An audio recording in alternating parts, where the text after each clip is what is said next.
Corona test की सुविधा अधिक से अधिक लोगों तक पहुंचाने के लिए मोबाइल वैन का तरीका कई लोगों ने अपनाया है। स्कूलों, पंचायत भवनों को कोविड केयर सेंटर्स में परिवर्तित करने का कुछ लोगों ने इनिशिएटिव लिया है। आप लोग खुद गांव-गांव जाते हैं, वहां की व्यवस्थाओं की निगरानी करते हैं, आप ग्रामीणों से बात करते हैं, तो इससे जो वहां का सामान्य नागरिक है या वहां के गांव के जो एक प्रकार से लीडर लोग हैं, 5 होते हैं, 10 होते हैं, 15 होते हैं, अलग अलग क्षेत्र के होते हैं, उनको जब शंकाओं का समाधान होता है और डायरेक्टली आपके साथ जुड़ते हैं तो उनका आत्मविश्वास अनेक गुना बढ़ जाता है। सारी आशंकाएं एक प्रकार से आत्मविश्वास में बदल जाती है। आपकी मौजूदगी से, आपके संवाद से गांव में ये डर निकल जाता है कि कुछ हो गया तो हम कहां जाएंगे, हमारा क्या होगा। आपको देखते ही तो सारा मन उसका बदल जाता है। इससे लोगों में साहस के साथ ही अपने गांव को बचाने की जागरूकता भी बढ़ती है।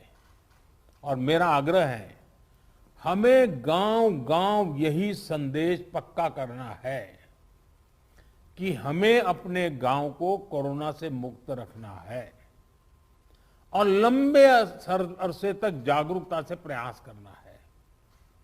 साथियों, बीते कुछ समय में ये बात सही है कि देश में एक्टिव केस कम होने शुरू हुए हैं। आप भी अपने जिले में अनुभव करते होंगे कि 20 दिन पहले जो एकदम से आपके ऊपर प्रेशर आया था, अब आपको भी काफी महसूस होता होगा बदलाव। लेकिन आपने इन 1.5 सालों में ये अनुभव किया हुआ है कि जब तक ये संक्रमण माइनर स्केल पर भी मौजूद है, तब तक चुनौती बनी रहती है। कई बार जब केस कम होने लगते हैं तो लोगों को भी लगता है कि अब चिंता की बात नहीं, वो तो चला गया। लेकिन अनुभव दूसरा है। टेस्टिंग और डिस्टेंसिंग जैसे मेजर्स को लेकर लोगों में गंभीरता कम न हो, इसके लिए सरकारी तंत्र, सामाजिक संगठन, जनप्रतिनिधि, इन सबके बीच में एक सामूहिक जिम्मेवारी का भाव हमें पक्का करना होगा और प्रशासन की जिम्मेवारी और बढ़ जाती है। कोविड एप्रोप्रिएट बिहेवियर जैसे मास्क पहनना, हाथ धुलना, जब इनमें कोई कमी नहीं आती, आपके जिलों में, आपके जिलों के बाजारों में, गांवों में कम से कम होने के बाद भी लोग सभी दिशा निर्देशों का पालन करते हैं, तो ये कोरोना से लड़ाई में बहुत मदद करता है। स्थितियों पर लगातार नजर रखने से जिले के सारे प्रमुख विभागों, जैसे पुलिस का विभाग हो, साफ सफाई की बात हो, इन सारी व्यवस्थाओं का, इनके बीच में बेहतर तालमेल और प्रभावी परिणाम स्वाभाविक रूप से निकलने लगते हैं। मुझे आपके कई जिलों से इस रणनीति पर काम करने के रिजल्ट्स की जानकारी मिलती रही है। इन जगहों पर आपने वाकई बड़ी संख्या में लोगों का जीवन बचाया है। साथियों, फील्ड में किए गए आपके कार्यों से, आपके अनुभवों और फीडबैक से ही प्रैक्टिकल और इफेक्टिव पॉलिसीज बनाने में मदद मिलती है। टीकाकरण की रणनीति में भी हर स्तर पर राज्यों और अनेक स्टेक होल्डर से मिलने वाले सुझावों को शामिल करके आगे बढ़ाया जा रहा है। इसी क्रम में स्वास्थ्य मंत्रालय की तरफ से 15 दिन के टीकों की उपलब्धता की जानकारी राज्यों को दी जा रही है। वैक्सीन सप्लाई टाइमलाइन की स्पष्टता होने से टीकाकरण से जुड़े मैनेजमेंट में आप सभी को और आसानी होने वाली है। मुझे विश्वास है कि हर जिले और वैक्सीनेशन सेंटर के स्तर पर सप्लाई और सुदृढ़ होगी। इससे टीकाकरण से जुड़ी अनिश्चितताओं को दूर करने में, पूरी प्रक्रिया को स्ट्रीमलाइन करने में बहुत मदद मिलेगी।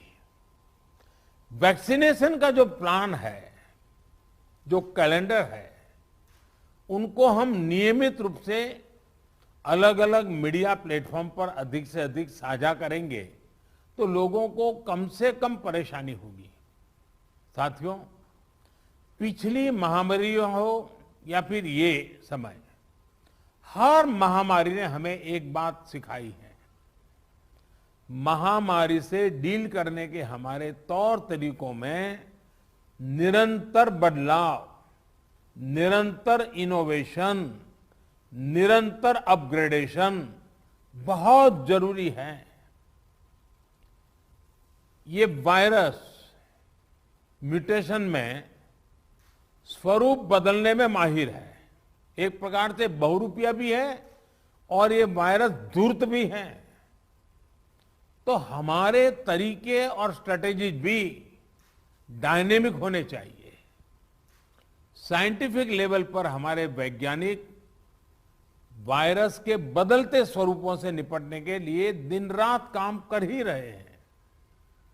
वैक्सीन बनाने से लेकर एसओपीज और नई ड्रग्स बनाने तक लगातार काम हो रहा है। जब हमारी एडमिनिस्ट्रेटिव अप्रोच भी इतनी ही इनोवेटिव और डायनेमिक रहती है तो हमें असाधारण परिणाम मिलते हैं।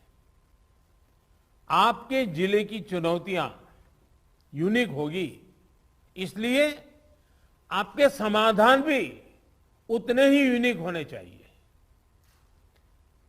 एक विषय वैक्सीन वेस्टेज का भी है। एक भी वैक्सीन की वेस्टेज का मतलब है किसी एक जीवन को जरूरी सुरक्षा कवच नहीं दे पाना। इसलिए वैक्सीन वेस्टेज रोकना बहुत जरूरी है। मेरा ये भी कहना है कि जब आप अपने जिले के आंकड़ों की समीक्षा करते हैं तो उसमें अर्बन और रूरल, इसको भी अलग अलग से आप गौर करें ताकि आपका फोकस रहे। इवन टियर 2, टियर 3 सिटी को भी अलग से उसका एनालिसिस करें ताकि आप फोकस वे में अपना स्ट्रेटेजी वर्कआउट कर सकते हैं। कहां कितनी ताकत लगानी है, किस प्रकार की ताकत लगानी है, ये बड़ी आसानी से आप कर पाएंगे।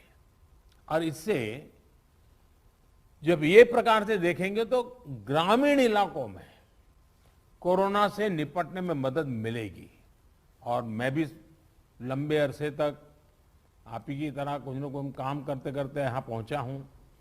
मेरा अनुभव है कि गांव के लोगों को अगर सही बात समय पर पहुंचा दी जाए तो वो बहुत रिलीजियसली उसको फॉलो करते हैं, बहुत रिलीजियसली। और जो शहरों में कभी कभी हमको किसी चीज को लागू करने में मेहनत पड़ती है, गांव में उतनी मेहनत नहीं पड़ती। हाँ, क्लैरिटी चाहिए, गांव के अंदर एक टीम बनानी चाहिए। आप देखिए वो परिणाम खुद दे देते हैं आपको। साथियों, सेकंड वेव के बीच वायरस म्यूटेशन की वजह से अब युवाओं और बच्चों के लिए भी ज्यादा चिंता जताई जा रही है। अभी तक हमारी जो रणनीति रही है, आपने जिस तरह फील्ड में काम किया है, उसने इस चिंता को उतना गंभीर होने से रोकने में मदद तो की है, लेकिन हमें आगे के लिए और अधिक तैयार रहना ही होगा। और सबसे पहला काम आप कर सकते हैं कि अपने जिले में युवाओं, बच्चों में संक्रमण और उसकी गंभीरता के आंकड़े व्यवस्थित करें। अलग से उस पर रेगुलर आप एनालिसिस कीजिए। आप स्वयं भी, मेरा सभी आप प्रमुख अधिकारियों से आग्रह है कि आप स्वयं भी उसका आकलन करें। इससे आगे के लिए तैयारी करने में मदद मिलेगी।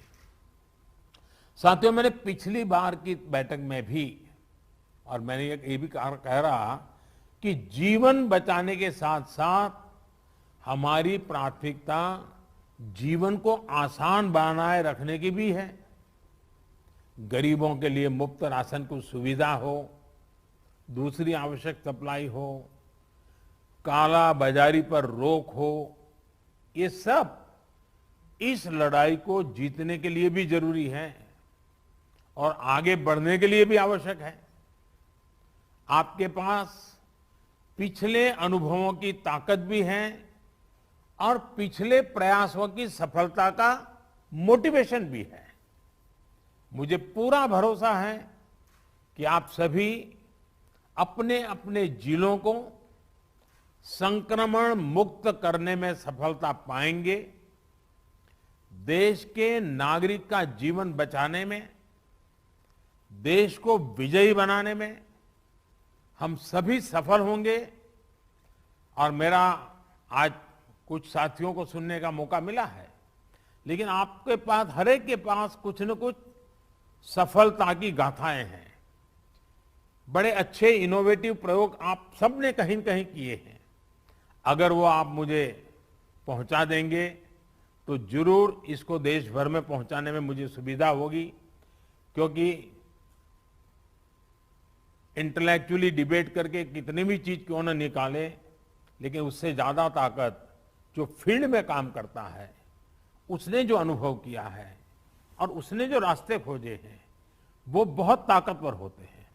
और इसलिए आप सबकी भूमिका बहुत बड़ी है और इसलिए मेरा आपसे आग्रह है कि आप इसको निकालिए। दूसरा, पिछले 100 साल में किसी के जीवन में इतने बड़े संकट से जूझने की जिम्मेवारी नहीं आई है। आप डिस्ट्रिक्ट में बैठे हैं, आपके जिम्मे सबसे बड़ा बोझ आया है। आपने बहुत चीजें ऑब्जर्व की होगी, मानव मन को ऑब्जर्व किया होगा, व्यवस्थाओं की मर्यादाओं को देखा होगा, कम से कम संसाधनों का ऑप्टिमम यूटिलाइजेशन करके आपने एक नए रिकॉर्ड प्रस्थापित किए होंगे। जब भी मौका मिले इसको जरा जरूर अपनी डायरी में लिख करके रखिए। आने वाली पीढ़ियों को आपके अनुभव काम आएंगे, क्योंकि पिछली शताब्दी में 100 साल पहले जो बड़ी महामारी हुई, वो उसके उतने रिकॉर्ड उपलब्ध नहीं है कि वो लड़ाई, उसका रूप कैसा था, संकट कितना गहरा था, कहाँ क्या हुआ, बाहर निकलने के रास्ते क्या खोजे गए।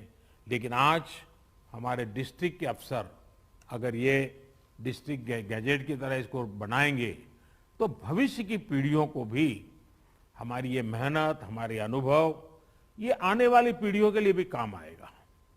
और मैं आपको भी इस सफलता के लिए, इस मेहनत के लिए, और आपको और आपकी पूरी टीम को, जिस प्रकार से आप लोगों ने इसका नेतृत्व किया है, आपको बधाई देता हूं, आपकी सराहना करता हूं।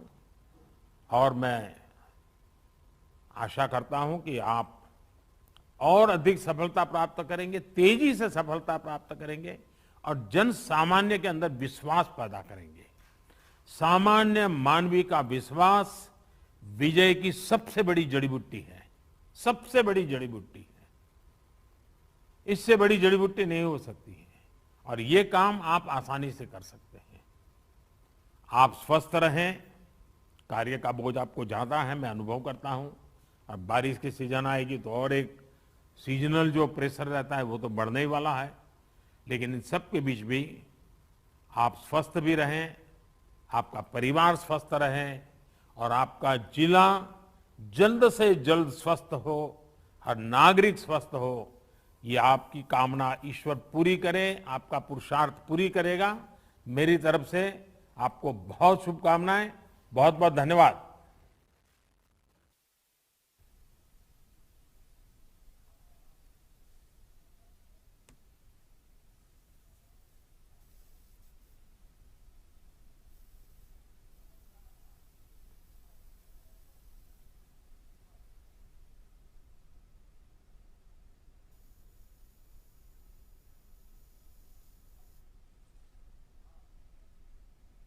प्रधानमंत्री नरेंद्र मोदी स्टेट और डिस्ट्रिक्ट ऑफिशियल्स के साथ, जिला अधिकारियों के साथ बातचीत कर रहे थे और इस दौरान उन्होंने सबका हौसला तो बढ़ाया ही, साथ ही उन्होंने कहा कि जिले के सबसे बड़े योद्धा हैं आप लोग और जिस तरह से आप लगातार मेहनत से काम कर रहे हैं